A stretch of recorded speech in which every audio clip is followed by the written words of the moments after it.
Hey everyone, welcome back to Digit.in, and today we're going to be reviewing the Huawei P20 Pro that's priced at Rs 64,999 in India. Huawei has not only managed to create a smartphone with a very distinctive camera set, but also a phone that looks very different from its peers in the market right now. However, does a distinctive set of features make this smartphone worth the price? Today we find out. The first thing you will notice about the Huawei P20 Pro is its design that tends to stand out from the current crop of smartphones. The back alone has a number of unique design choices. One look at the camera module and you know you're not looking at an iPhone X wannabe. Yes, it has a vertical camera module, but in comparison to the iPhone X, the lenses on the Huawei P20 Pro have a far larger opening. Not to mention, there is a third camera in the assembly. The lenses all carry Leica branding, emblazoned vertically, just like Huawei's own label. The back of the Huawei P20 Pro is by far the most gorgeous aspect of this device. However, it suffers one problem: fingerprints. Moving to the display, the P20 Pro comes with a 6.1-inch OLED display with 1080 by 2240p resolution. There is no wide gamut color support and hence no HDR capabilities. Even the resolution on the display is lacking when compared to other flagship smartphones like the Samsung Galaxy S9 Plus and even the Pixel 2 XL. When we were setting up the phone, the display was already very saturated with colors. Thankfully, it was easy to tune it back to a more realistic amount of saturation.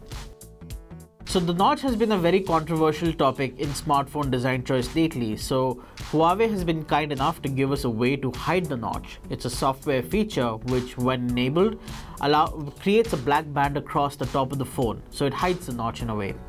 However, as useful as the feature may seem, there are some issues. Not all apps are optimized to resize the window when the notch is enabled or disabled.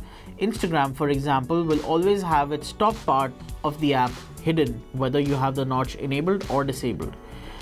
However, apps like Google Chrome seem to resize just fine, and there was nothing that was interfering with the app's interaction with the smartphone's display. However, with future updates, Huawei will be able to fine-tune this feature, as will app developers, as the notch starts to become more common. Now let's talk about the triple camera setup. You were waiting for this, weren't you? The P20 Pro ships with 3 cameras, an 8-megapixel 80mm telephoto lens with an f2.4 aperture, a 40-megapixel RGB color sensor with an aperture of f1.8, and at the bottom a 20-megapixel monochrome sensor with an aperture of f1.6. All 3 lenses are made by Leica and come with optical image stabilization. The highlight here is not just the number of camera units or the Leica branding, but the 40-megapixel sensor. Let's start with the primary one for now. In auto mode, you cannot shoot raw photos by default. You can, however, choose the final image resolution to be between 40, 10 and 7 megapixels. Between the 3, I would recommend sticking to the 10 megapixel output since these final files are more manageable. Choosing a lower resolution does not mean you are getting less out of the sensor. In fact, for the 10 megapixel output, the image algorithm combines 4 pixels into 1, retaining the tonal and color range of the original file without inflating the file size into unmanageable sizes. If you really want the most out of the sensor though, shoot in Pro mode. This enables raw capture, which means you're getting all the detail the sensor is able to capture. And don't worry, even in Pro mode, the camera can do all the exposure calculations for you, so you don't have to worry about fiddling with manual controls, which might intimidate some of you. When you are shooting with the telephoto lens in good light, it captures absolutely stellar images with the optical image stabilization providing enough support to keep your shots from getting blurry. Shooting in monochrome again gives you access to Pro mode, but sadly, no raw capture. Monochrome mode gives you access to the portrait mode as well as the option of controlling a virtual aperture. The monochrome sensor creates images that have an ethereal quality, something that artists would absolutely love.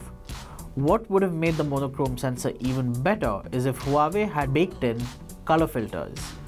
The 24 megapixel selfie camera offers a decently wide field of view. enough to fit 3 people in the frame if needed. The image quality of the selfies shot is good if you're looking at them only on a screen of a smartphone or you want to post them to Facebook or Instagram. But if you start to pixel peep, you will notice that the skin lacks crisp detail. The beauty mode can be turned up to a maximum of 10, at which point you start to look more like a plastic doll than human. Let's talk about the performance now of the P20 Pro. This phone runs on Huawei's Kirin 970 chipset and comes with 6GB RAM and 128GB of storage. Unfortunately, the storage is not expandable. When you consider the real-world performance of the phone, things become a lot clearer. Day-to-day operations like browsing the vast internet is extremely smooth.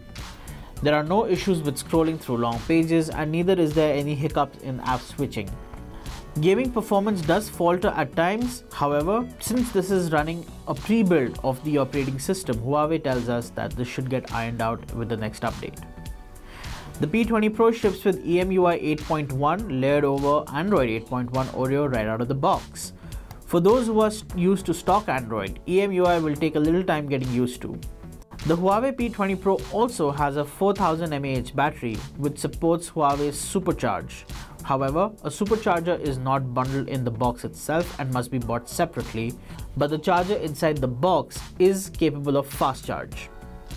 The phone ran for a little over 12 hours in PCMark's battery test, but in day-to-day usage gave me a little over a whole day's use.